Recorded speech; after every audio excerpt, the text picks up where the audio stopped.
सनातन सेतु एक ऐसा प्लेटफॉर्म होने वाला है जहां पर केवल और केवल सनातनी ही आ पाएंगे। वह आपका अपना खुद का OLX, आपका खुद का इंडिया मार्ट, आपका खुद का naukri.com और खुद का अर्बन कंपनी होगा।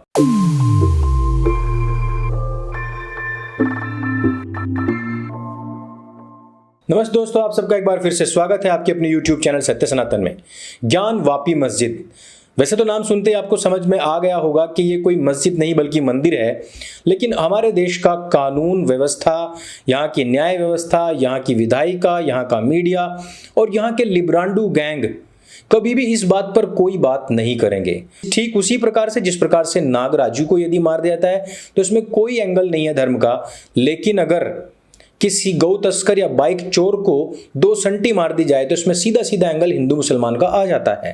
ठीक उसी प्रकार से जिस समय पर बाबरी विध्वंस हुआ उस समय पर तो हिंदुओं को खूब गालियां दी गई और उनके खिलाफ बड़ी बड़ी साजिशें की गई, बड़े बड़े बम धमाके उसके बदले में किए गए।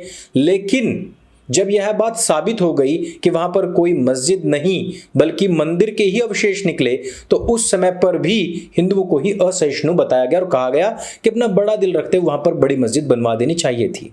इस प्रकार की जो हिंदू विरोधी घटनाएं हैं इन सब पर हम चर्चा करेंगे और ये सब क्यों विचारणीय बिंदु है इन सब पर भी गहन चिंतन करेंगे। लेकिन उससे पहले हमारे कुछ उन भाई बहनों को मैं जवाब देना चाहता हूं जिन्होंने कहा कि आप 15 दिन से कह रहे हैं कि हम सनातन सेतु का निर्माण करेंगे, उसके लिए आप सनातन हाट से अपना वैदिक आर्ष साहित्य लीजिए, अपना ऐतिहासिक पुस्तकें लीजिए, जिससे कि कुछ पैसा बचेगा वो हम सनातन सेतु के निर्माण में लगाएंगे। लेकिन पिछले 15-20 दिन से आपने वेबसाइट का नाम निशान नहीं लिया। वैसे जो लोग नहीं जानते उनके लिए बता दूं कि सनातन सेतु एक ऐसा प्लेटफॉर्म होने वाला है जहां पर केवल और केवल सनातनी ही आ पाएंगे। वह आपका अपना खुद का OLX, आपका खुद का इंडिया मार्ट, आपका खुद का naukri.com और खुद का अर्बन कंपनी होगा। जहां कहीं पर भी आप जाते हैं वहां पर मलेच्छ लोग आपको सेवा प्रदाता के रूप में, दुकानदार के रूप में मिलते हैं, लेकिन यहां पर केवल और केवल सनातनी ही मिलेंगे। यहां आपको खाना बनाने के लिए आपका अपना भाई मिलेगा, ना कि थूक लीगी जमात का व्यक्ति मिलेगा। इतनी बड़ी मुहिम में थोड़ा सा हमने आपसे योगदान मांगा है कि आप डोनेशन ना दे करके केवल जो हमारा वैदिक साहित्य है वो खरीदिए। लेकिन उसमें भी काफी सारे लोगों ने अंदर जिनके बहुत ज़्यादा विचलन होता है इस प्रकार के सवाल खड़े किए, तो मैं उनसे बस यही कहना चाहता हूं कि इस इकोसिस्टम को बिगाड़ने में हजारों साल लगे हैं। उनको अपना इकोसिस्टम बनाने में भी तकरीबन 70 साल तो आज़ाद भारत के बाद में लगे हैं। लेकिन आप मुझे 70 दिन भी यदि नहीं दे पा रहे हैं तो आप लोग इस सहायता से अपने आप को अलग कर लीजिए। अब हम बात करते हैं कि किस प्रकार से जब 5 महिलाओं ने याचिका लगाई और उन्होंने कहा कि जो ज्ञान वापी मस्जिद है इसके ही परिसर में श्रृंगार गौरी नाम का एक मंदिर है और वहां पर क्योंकि हम हिंदू धर्म से संबंध रखते हैं, हमारी आस्था है, हम वहां पर पूजा पाठ के लिए जाना चाहते हैं, तो उस याचिका पर कार्य करते हुए ज्ञान वापी मस्जिद के द्वार खोले गए और वहां पर वीडियोग्राफी के लिए पूरी टीम भेजी गई। जब यह आदेश सुनाया जा रहा था उसी समय पर एक मोमिना, एक मुस्लिम महिला काशी विश्वनाथ मंदिर के गेट के सामने नमाज अदा कर रही थी और हमारे यहाँ की जो पुलिस है, सरकारें हैं, वो हाथ में हाथ बांध करके खड़ी रही जब तक कि उसकी वो नमाज पूरी नहीं हो गई। नमाज का अर्थ आप सभी जानते हैं। यहां पर कुछ लोगों ने तो कहा कि वो काशी विश्वनाथ के सामने ही तो मत्था टेक रही है, लेकिन जानिए, इस बात को याद रखिए कि उनकी आस्था केवल और केवल मक्का मदीना की तरफ है। उनकी आस्था केवल और केवल उस अल्लाह की तरफ है जिसके लिए वो पूरे दिन में 5 बार चीखते और चिल्लाते हैं।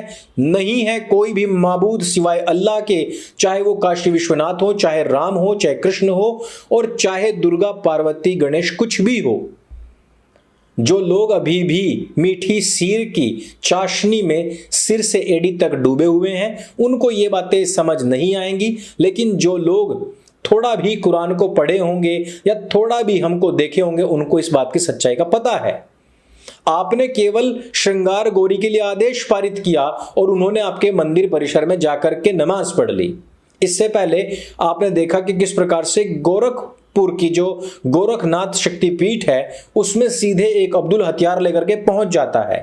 वो अब्दुल जिसने पूरा जीवन ही IAS के लिए दिया हुआ है, आपकी क्या तैयारी है भाई? और आप खुद को बहुसंख्यक कह रहे हैं। आप असल में जातियों में टूटे हुए छोटे छोटे गिरोह हैं जो अपने अपने हितों के लिए, अपने अपने जो छोटे छोटे से आपके लक्ष्य हैं उनके लिए बट रहे हैं और उनके तुष्टीकरण के लिए आज भी लगे हुए हैं। आपकी सोसाइटी में एक जालीदार टोपी वाला मिल जाए, उसकी चाटने में सारे के सारे लग जाएंगे कि भैया उसने कम चाटी, हम ज्यादा चाटेंगे। यह प्रयोजन नहीं रहेगा आपके अंदर कि भैया ये गंदगी है, इसको सोसाइटी से बाहर किया जाए, इसका बहिष्कार किया जाए। नहीं, ऐसा कार्य नहीं करेंगे। आज जिस समय पर आदेश पारित हुआ उसके बाद तुरंत ओवैसी कूद करके आया और उसने कहा कि यह तो लड़ाने वाली बात हुई, यह तो मुसलमानों के खिलाफ हिंसा भड़काने वाली चर्चा हुई। लेकिन आप जरा सोचिए कि उसने बात कही क्यों है। सेक्युलर जमात जो हिंदुओं को रोकना चाहते हैं, जो प्रो मुस्लिम्स हैं या हिंदू में नामधारी केवल हिंदू छद्म हिंदू हैं, उन लोगों का प्रोपेगेंडा को समझिए। जब स्पष्ट हो गया कि यह ज्ञानवापी है, जिसके ऊपर सुशांत सिन्हा ने एक पूरा एपिसोड किया था, उसका वीडियो मैंने अपलोड किया हुआ है अपने टेलीग्राम के ऊपर, अपने इंस्टाग्राम के ऊपर।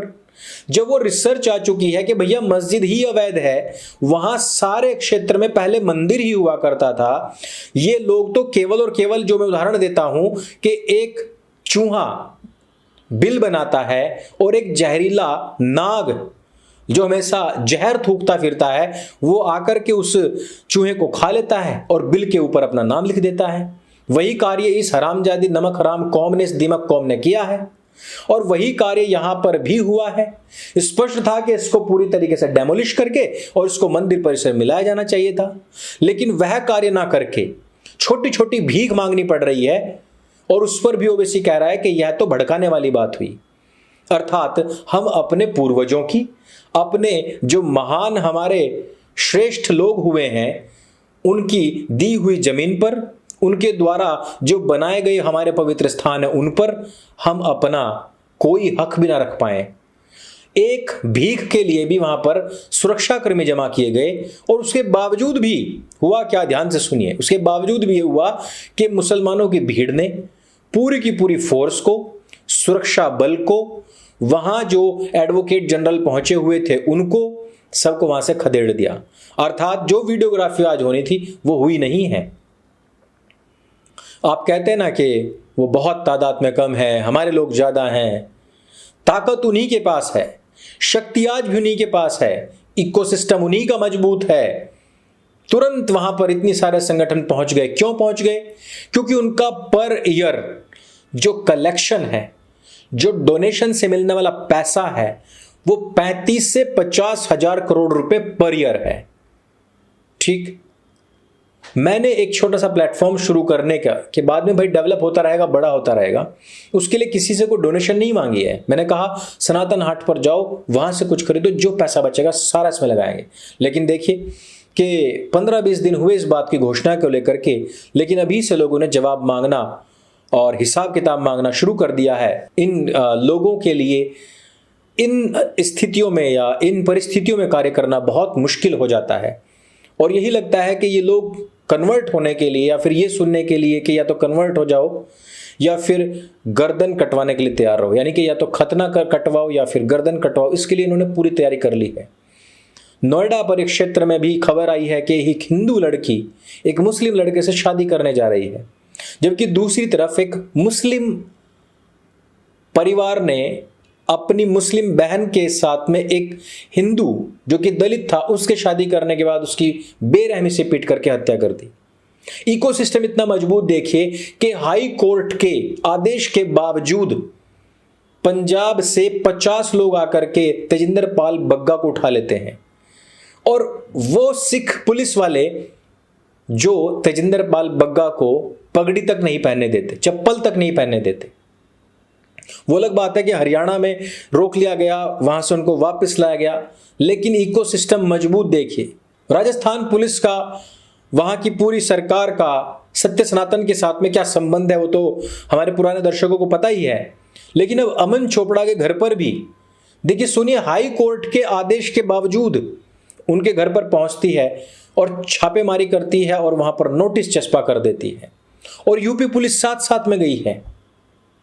यानी कि अगर वो वहां पर मिल जाते तो उनका भी अपहरण कर लिया जाता। यानी कि चाहे सरकार किसी की भी हो, लेकिन सिस्टम उन्हीं के हाथ में है, और इस सिस्टम को बदलने के लिए आपको मेहनत करनी पड़ेगी। वो लोग सैकड़ों वर्षों तक चीजों को याद रखते हैं और उसके लिए कार्य करते हैं, लड़ाई लड़ते हैं। हागिया सोफिया का उदाहरण हमारे सामने है। लेकिन हम यहां आजादी के बाद भी अपने श्रृंगार गौरी को, अपने काशी विश्वनाथ को और कृष्ण जन्मभूमि को, राम जन्मभूमि को, ऐसे ही कहना 85,000 जितने भी मंदिर हैं, उन सब को रिक्लेम करने तक से डरते हैं यार। बस मैं बताना ये चाहता हूं कि उनका बच्चा हो, बूढ़ा हो, जवान हो, उनकी महिलाएं हो, उनकी सबकी पूरी तैयारी है इस युद्ध के लिए, क्योंकि उनके पास में खोने के लिए कुछ नहीं और पाने के लिए पूरा भारतवर्ष है। और आपके लिए यह अंतिम और अपने अस्तित्व की लड़ाई है। इसको लड़ना तो पड़ेगा। अगर आपको ये वीडियो अच्छी लगे, जानकारी से भरपूर लगे और आपको लगता है कि हमारी मुहिम पवित्र है और अच्छे कार्य के लिए है, तो हमें सपोर्ट करें, इस वीडियो को शेयर करें, चैनल को सब्सक्राइब करें। मेरे संग बोलिए सत्य सनातन वैदिक धर्म की जय। जय हिंद, वंदे मातरम।